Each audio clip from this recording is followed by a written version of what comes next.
Telugu cinema చరిత్రలో దర్శకులు హీరోలు వేరువేరైనా కూడా దర్శకులు హీరోలుగా అయిన వాళ్ళు ఉన్నారు కొంతమంది. కానీ హీరోలు దర్శకులు అయిన వాళ్ళు అందులో టాప్ స్టార్లు కొంతమంది ఉన్నారు. ఇప్పుడు రామ్ అనే హీరో స్మార్ట్ శంకర్ హిట్ అయిన తర్వాత పెద్దగా హిట్లేం లేవు. సో తన లక్ ఒక డైరెక్టర్గా కూడా మారి టెస్ట్ చేసుకోబోతున్న తరుణంలో ఈ ఈ అంశం మనం మాట్లాడుకోవడానికి అనువుగా ఉంటుంది అనుకుంటున్నాను.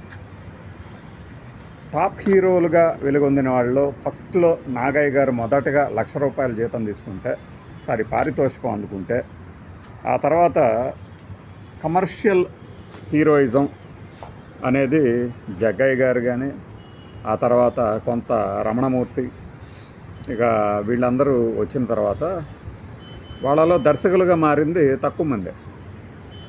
కానీ ఎన్టీఆర్ ఏఎన్ఆర్ తరంలో ఎన్టీఆర్ గారు దర్శకత్వం వహించారు. తర్వాత కృష్ణ శోభన్ బాబు కృష్ణరాజు తరంలో కృష్ణ గారు దర్శకత్వం వహించారు సినిమాలకి, పేరొందిన సినిమాలకు, 1-2 సినిమాలు కాదు. ఆ తర్వాత చిరంజీవి, బాలకృష్ణ, మోహన్ బాబు, మురళీమోహను, చంద్రమోహను, గిరిబాబు, వీళ్ళల్లో గిరిబాబు గారు హీరోగా గారి కన్నా కూడా ఒక నటుడిగా ఎక్కువ తెలుసు. గిరిబాబు గారు కూడా దర్శకత్వం వహించారు రణభేరులు, యముడు ఇట్లాంటి సినిమాలు. కానీ సుమను, భానుచంద్ర చేశారు దేశద్రోహులు, ఇంకేదో సినిమా వచ్చింది ఆయనది, ఒక హిట్ సినిమా తీశారు. మిగతా హీరోలతో కూడా దర్శకత్వం వహించిన ఘనత అయితే ఎన్టీఆర్ గారికి, కృష్ణ గారికి దక్కుతుంది.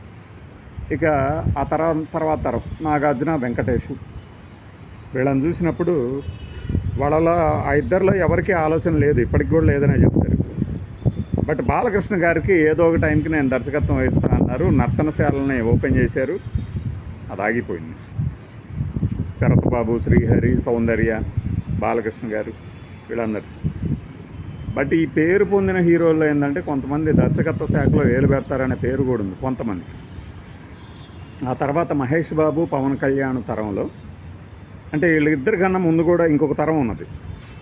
శ్రీకాంత్, జేడి చక్రవర్తి, ఈ చిన్న చిన్న హీరోలు, అంటే లో బడ్జెట్ సినిమాలు, బట్ సక్సెస్ రేట్ ఎక్కువే ఉండేవి.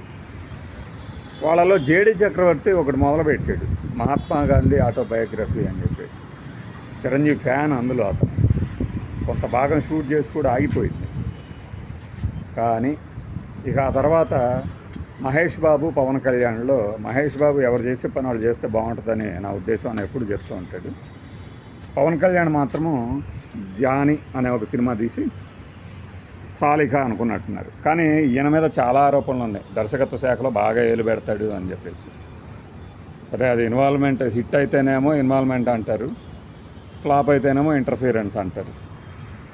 సో ఆ తర్వాత వచ్చిన వాళ్ళు ఇక ప్రభాసు, జూనియర్ ఎన్టీఆర్, రామ్ చరణ్, ఇంకా నిఖిల్, నితిన్, నాని, శర్వానంద్, వీళ్ళందరి తరాల్లో ఇప్పుడు ఈ రాము నేను చెప్పిన హీరోల్లో ఒకళ్ళగా చెప్పుకోవచ్చు. సై ఒకటి మంచి హిట్ సినిమా.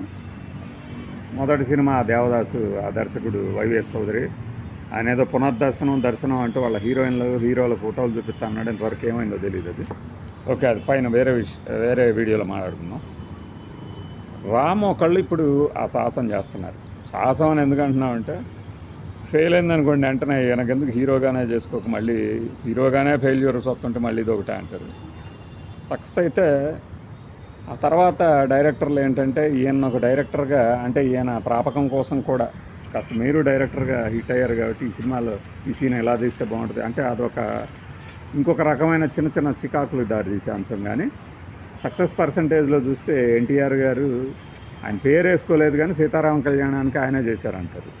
దానవేర సూరకర్ణ, అట్లానే కొన్ని పౌరాణిక సినిమాలు, సాంఘిక సినిమాల్లో నాకు తెలిసి ఎన్టీఆర్ గారు పెద్దగా డైరెక్ట్ చేసినట్టు లేరు. ఇఫ్ ఐఎమ్ నాట్ రాంగ్, నేను ఎన్టీఆర్ గారి సినిమాలే కానీ ఎక్కువగా దర్శకుల పేర్లు కూడా గుర్తుండవు నాకు, పాత తరం వాళ్ళ అయితే తప్పితే. కృష్ణ గారిది అయితే ఒకటి, ఎన్టీఆర్ గారికి, కృష్ణ గారికి ఏంటంటే ఇండస్ట్రీ బ్లాక్ బస్టర్ సినిమాలు వాళ్ళు తీసింది డైరెక్టర్లుగా కమ్ ప్రొడ్యూసర్లుగా. కృష్ణ గారు ఏంటంటే సింహాసనం తీశారు చూడండి, డ్యూయల్ రోలు, నిర్మాత, దర్శకుడు, హీరో. మళ్ళీ అది డ్యూయల్ వెర్షన్లో హిందీలో కూడా తీయటం ఏకకాలంలో. ఇంకా ఆ తర్వాత నాగాస్త్రం, కొడుకు దిద్దిన కాపురం మంచి హిట్లే. ఆయన కనుక కరెక్ట్గా మనసు పెట్టి తీస్తే ఆయన దర్శకత్వంలో మంచి సినిమాలు వచ్చినాయి. చివరిలో 1-2 పోయినాయి, కానీ బీభత్సమైన కథలు తీసుకొని, అది కూడా ఏంటంటే ఫీడింగ్ కోసం పద్మాలయ స్టూడియో మీద బతుకుతున్న వాళ్ళు వాళ్ళని ఫీడ్ చేయడానికి అన్నట్టు తీసినాం. ఎనివే అంటే ఈ ఇద్దరు తప్పితే హీరోలు దర్శకులుగా మారింది ఎక్కువ శాతం పరాజయమే. మరి తమిళనాడులో చూస్తే కమల్ హాసన్ గారు ఏదో చేసినట్టు గుర్తు. మరి అంటే డీటెయిల్స్లోకి నేను ఇంకా వెళ్ళాల, పాత సినిమాలన్నీ చూసి ఎస్ అయినా ఈ డైరెక్ట్ చేశాడు లేదు అని. బట్ విశ్వరూపాలు ఇవన్నీ చూసినప్పుడు కమల్ హాసన్ ఎస్, అతను worthful candidate, worthful person, worthful director అనిపిస్తుంది. తెలుగుకి వచ్చేసరికి ఈ హీరోలు దర్శకులుగా అసలు మారాల్సిన అవసరం ఉందా లేదా అనేది ఇప్పుడు టాక్. అలాంటి తరుణంలో మనకి రాము దర్శకుడిగా వస్తున్నాడు. సక్సెస్ అవుతాడా ఫెయిల్ అవుతాడా అంటే మనం వెంటనే చెప్పలేం, కానీ సినిమా రిజల్ట్ని బట్టి తెలుస్తుంది. కానీ ఆ తర్వాత ఎలాంటి ఒక చికాకు ఎదుర్కొంటాడో కూడా మనం ముందే అంచనా వేస్తున్నాం.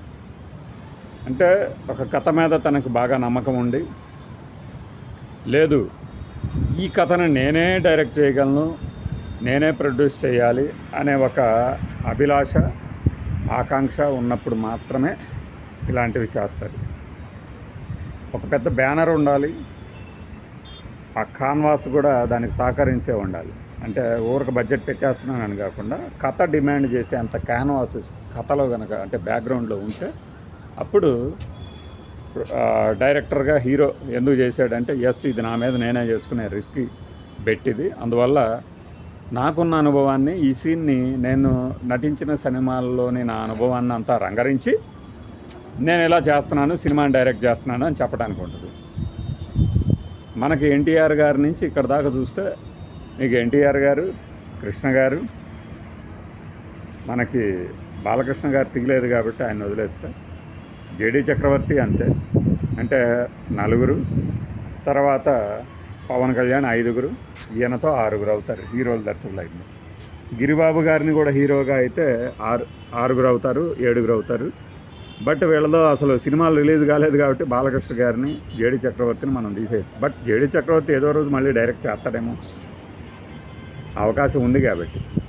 చేసినట్టు కూడా ఏమన్నా మరి హోమము, గాయంటూలు మరి వీటికి ఆయనే డైరెక్టర్ ఏమో గుర్తులేదు నాకైతే. ఆయన కాదనుకుంటా, సంథింగ్ ఒక ఆయన వచ్చి 1-2 సినిమాలు డైరెక్ట్ చేసి వెళ్ళిపోయిన ఆయన ఒక ఆయన ఉన్నాడు. సినిమా హీరోలు దర్శకత్వం అంటే హీరో మెగాఫోన్ పడితే ఎలా ఉంటుంది అనేది ఎన్టీఆర్ గారు, కృష్ణ గారు మంచి సక్సెస్ సాధించి చూపిస్తే, ఇప్పుడు ఇన్నేళ్ల తర్వాత మేబీ ఒక 3 దశాబ్దాల తర్వాత తెలుగులో ఒక హీరో దర్శకత్వం వహించబోతున్నాడు. రిజల్ట్ చూద్దాం. అంటే 2 దశాబ్దాలే వేసుకోవాల్సి వస్తుంది, ఎందుకంటే జానీ వచ్చింది కదా మధ్యలో. అంటే జానీ అయితే ఘోర పరాజయం. ఆ దెబ్బతోనే ఆయన మళ్ళీ తిరిగి హీరోగా మాత్రమే కంటిన్యూ అయ్యాడు. ఎందుకంటే ఇప్పుడు మొత్తం ఎవరన్నా ఏదన్నా చేస్తున్నప్పుడు మధ్యలో సలహాలు ఇవ్వడం ఈజీనే, కానీ మొత్తం నువ్వే చేయమంటే అప్పుడు అసలు సత్తా బయటపడుతుంది. వంట చేస్తున్నప్పుడు కొద్దిగా రుచి చూడటానికి మనం పనికొస్తాం, కానీ వంట మొత్తం మనలే చేయమన్నప్పుడు అసలు టాలెంట్ ఏందనేది బయటపడుతుంది. అది ఇప్పుడు తెలుస్తుంది. నాకు తెలిసి శర్వానంద్, నాని, నిఖిల్ సంగతి ఏమో కానీ వీళ్ళిద్దరిలో ఎవరో ఒకరు డైరెక్ట్ చేస్తారు అనుకున్నాను నేను, బట్ చేయలే. అది హీరోలు దర్శకులుగా మారినటువంటి విషయాల మీద ఒక చిన్న వీడియో.